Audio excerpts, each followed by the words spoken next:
Olá pessoal, hoje a gente está aqui para falar um pouquinho sobre o temido efeito sanfona. Alguns de vocês já sentiram no próprio corpo que é isso, né? Que começa a fazer uma dieta, perde peso e depois ganha, e aí tenta uma nova dieta, perde, e assim continuamente. O grande problema desse efeito sanfona é que tem alguns estudos mostrando que isso pode ser nocivo para a saúde, né? Tem estudo mostrando até que aumenta a inflamação, tem estudo mostrando sobre metabolismo, né? Queda de diminuição do metabolismo. E saiu um estudo novo em modelo animal, em ratos, que usou uma quantidade enorme de animais, né? Foram mais de 900 animais, que mostrou dados interessantes e o Bruno vai comentar um pouquinho aqui para vocês. É isso aí, Desiree. Na verdade, esses resultados eles vão na contramão do que a gente tem com as pessoas, com os humanos, né? Então, como você bem disse, com humanos parece que a obesidade, a adiposidade se agrava com o efeito sanfona, né? E não o contrário. Por isso que você bem disse que é um efeito temido pelas pessoas. As pessoas sabem já que essa história de ficar ganhando peso e perdendo peso pode não ser uma boa estratégia, né? Aliás, é um bom argumento que é usado contra as dietas restritivas, inclusive, porque invariavelmente elas levam ao reganho do peso. Que é uma palavra feia, mas é uma palavra correta, né? Sim. Reganho. Bom, o que esse estudo fez? Esse estudo, basicamente, com os ratinhos, tá, gente? Com os ratinhos, tiveram 3 grupos. Esses grupos eram um grupo controle, dos bichinhos que não perdiam peso, ou seja, que eram gordinhos ao longo da vida, tá?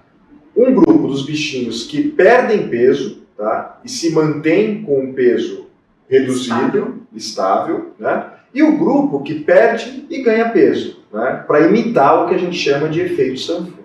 Bom, basicamente o que esses autores encontraram é que aqueles bichinhos que faziam o efeito sanfona, né? Submetidos ao efeito sanfona, eram aqueles que sobreviviam mais, ao contrário do que mostram os estudos epidemiológicos, ou seja, estudos com humanos. Tá? E viviam mais até em comparação aos que perderam peso e mantiveram o peso mais baixo? Exatamente, esse que foi o dado que chamou a atenção de muita gente. Já tem muita gente nos consultórios, eu sei disso, né? Os colegas têm me dito isso, pedindo para fazer o efeito sanfona, ou deixando de temer o efeito sanfona, né, para melhorar a saúde. Então a primeira coisa que a gente precisa alertar, ratinho não é humano. Muito diferente, inclusive. Muito diferente. Então, por exemplo, nesse estudo, o efeito sanfona era produzido através de redução exclusiva de gordura. Tá? Então os bichinhos comiam 40% menos de gordura. Na prática, Desiree, isso acontece? Quando a pessoa ganha e perde peso, ela muda só a composição da gordura na dieta? Não, ela diminui tudo. Ela pode fazer mais exercício, menos exercício. Quer dizer, as razões pelas quais os indivíduos perdem e ganham peso são variadas. São variadas, exatamente. Então esse é o primeiro ponto que a gente tem que manter em mente. Ninguém faz efeito sanfona só manipulando a quantidade de gordura na dieta. Cortei manteiga, né, e óleos. Não é assim que funciona. Exatamente. Segundo lugar, talvez o ponto mais importante a ser salientado.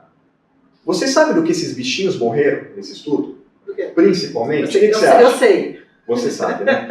Mas olha só, vocês aí devem estar pensando, poxa, se o bichinho é gordinho, ele deve ter morrido de causas cardiometabólicas associadas à obesidade.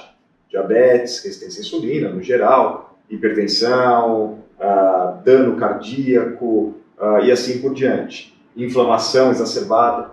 Nada disso. Os autores rastrearam todos esses parâmetros metabólicos. Eles eram iguais para todos os grupos. O que fez a diferença foi morte por dermatite, ou seja, doença de pele, úlcera na pele dos animais. Como explicar isso? Difícil. Os autores também não conseguiram explicar. Algo relacionado à espécie que foi estudada, né? De que forma que isso se traduz para humanos? Simples, não se traduz. Não se traduz. A gente sabe que a maior causa de mortalidade em populações obesas, indivíduos obesos, está longe de ser dermatite. Claro. Né? São todas as causas cardiometabólicas associadas à obesidade que todos vocês sabem. Né? Então, muita cautela ao analisar esse resultado. É um dado interessante, que joga a lenha na fogueira, né? Que traz esse assunto né, à luz novamente, por uma outra perspectiva, que é a perspectiva bem controlada do estudo experimental, traz novas hipóteses, mas que precisam de confirmação em humanos. Isso, muito cuidado. E tem outros estudos de longevidade, né, Bruno, que falam sobre restrição calórica em animais também, que esses animais viveriam mais, né, viveriam 10% a mais do que os seus companheiros que não fizeram essa restrição calórica. O que eu sempre acho importante, né, eu sempre puxo a sardinha para o lado do comportamento, que hoje é muito importante, é o seguinte: o pesquisador, ele vai lá na gaiola dos animais, ele simplesmente coloca a comida e tira a comida. Né? Eu falo, não tem um ratinho do lado convidando para o happy hour, né? Hoje a gente vai estar gravando, o Bruno falou, vamos tomar cerveja depois. Não poderia, né? Então, não tem festa de aniversário, não tem Natal, então não tem isso. Imagina a pessoa que está fazendo uma restrição calórica, a todo momento ela tem que estar negando esse tipo de evento, ou ir e não participar plenamente desse momento. Então, sempre, até nisso, né, de uma hora está comendo mais, outra hora está comendo menos, o quanto isso, né, teria que ser pensado na vida real das pessoas, né, e quanto isso vale a pena. Vale a pena viver 10%, sei lá, no caso dos humanos, 7 anos a mais e restringir, né, 7 anos a menos ou 7 anos a menos e participar de tudo. Mas esse é um estudo novo que traz um resultado muito impressionante, mas que tome muito cuidado. Né? As pessoas elas vão querer exacerbar isso para humanos e, como você mesmo disse, não dá. Né? Mas é um dado chocante, de um certo modo. Eu acho que esse ponto que você trouxe, né, do transtorno alimentar, da sabida compulsão que se tem com a restrição. Isso fecha com chave de ouro a nossa discussão, né, e que ilustra muito bem a impossibilidade de extrapolação direta dos dados experimentais, como a gente chama, de modelo animal, do bichinho, para o bichão, né, para o humano. Né? Então, o pessoal da clínica não se exaspere com esse resultado, tá certo? Isso na ciência terá que ser ainda mais bem analisado, tá?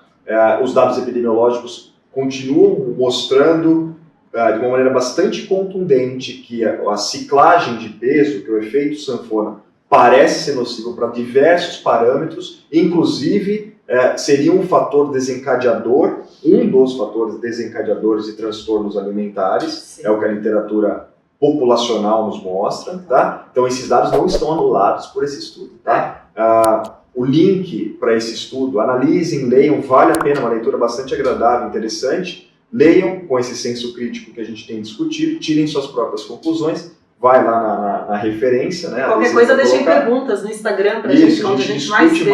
Discute mais esse artigo a fundo, tá bom? Gente, valeu, obrigado e até a próxima. Até.